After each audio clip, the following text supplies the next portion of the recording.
is a good ball. Nice exchange right here. Oh! Banaticla gets it with a down-the-line attack.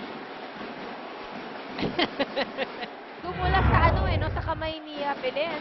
Look at this PLDT power spike from Maru Banaticla. That power spike brought to you by PLDT, my PSL. Banaticla with the service ace, I should say.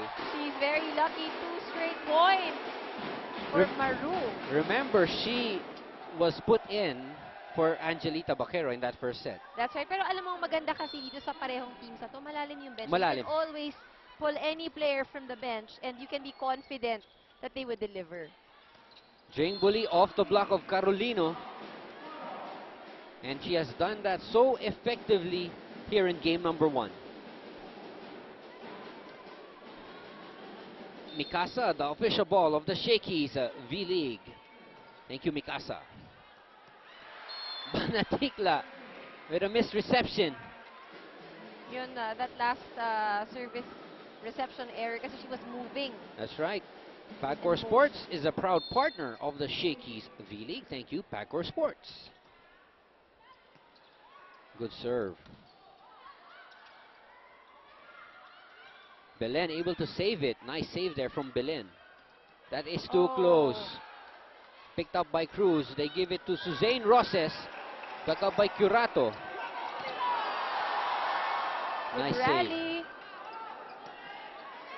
To the middle. Belen will give it to Benito. Power tip in the middle.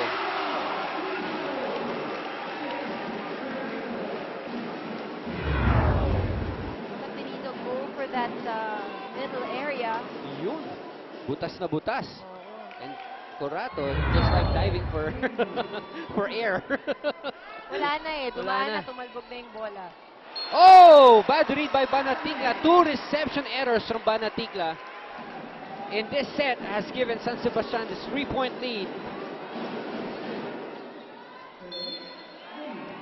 Looks like we're in for a long game. I knew you were about to say that.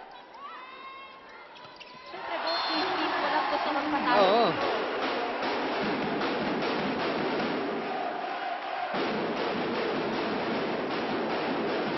Maizo getting ready to serve. Aiza Maizo with the serve. Nice serve. Pepito right there to cover. That was an error from Belen. Misset from Belen. Giving USC another point and cutting the lead to a single point, 6-7. Maizo to Pepito.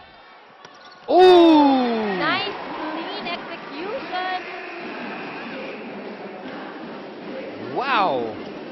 That was a good play from Suzanne Roses, giving San Sebastian a 2-point lead. They are up 8-6 here in the 4th set.